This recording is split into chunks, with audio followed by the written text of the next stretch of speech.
আমাদের সবুজে শ্যামলে ভরা বাংলাদেশ।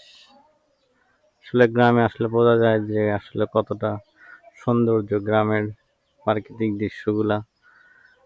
দেখতে পারতেছেন যে আমি যেখানে আছি এখানে থেকে শুধু সবুজ আর সবুজ, গ্রাম কি গ্রাম সবুজ। আর এখানে হচ্ছে দিনাজপুরের লোকজন যারা আছে তারা আসলে সত্যিকারের কৃষিকাজের উপর বেশিরভাগ নির্ভরশীল। পাশাপাশি বিজনেস, চাকরিজীবী সবই আছে তাদের ভিতর। আর আমি আসছি দিনাজপুর আজকে 2 দিন, তো ঘুরতে আসছিলাম। তো আজকে চলে যাব হচ্ছে আরেকটা পাশের আমার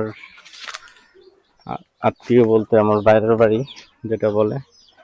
কিছুক্ষণ পরে বের হয়ে যাবে। এটা হচ্ছে আমার সুমন্দি, মানে আমার ওয়াইফের ভাই যেটা, এটা হচ্ছে সুমন্দি বাড়ি। তো বিল্ডিংটা হচ্ছে নতুন করা হয়েছে মাত্র কয়েকদিন আগে, এখানে ওটা উঠছে, এখানে ছিল না আগে। বাট এখানে বেশিরভাগই হচ্ছে মাটির ঘর। আর মাটির ঘরটা হচ্ছে আসলে সুন্দর। মাটির ঘরগুলো অনেক সুন্দর করে থাকে এই জায়গায়। কারণ হচ্ছে দিনাজপুর বেশিরভাগই ছিল মাটির ঘরের ভিতর আগে, এখন হয়তো বিল্ডিং বা এরকম কোনো কিছু হচ্ছে সব বাড়িতেই।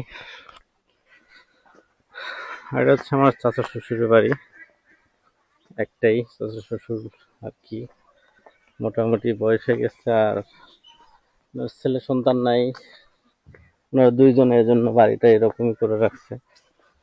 আর এই দেখতে পারতেছেন মাটির যে প্রাচীর, যেটাতে গেট, এটা হচ্ছে গেট মূলত। যে এখানে মাটির ঘর বাড়ি, প্রত্যেকটা বাড়ির গেটই এরকম ভাবে করা ছিল আগে, যাদের মাটির ঘর, এগুলো ছিল সব মাটির ঘরই। এখন বিল্ডিং, টিন শিট বিল্ডিং করা হয়েছে। আমি যখন এর আগে আসতাম তখন এগুলো মাটির ঘরই ছিল বেশিরভাগই।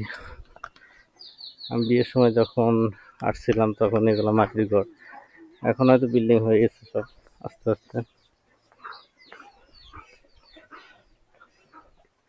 এটা আমার জাহাঙ্গীর ভাই, যেটা ঢাকায় থাকে, এখানে থাকে না, শুধু ভাবি আছে বাড়িতে।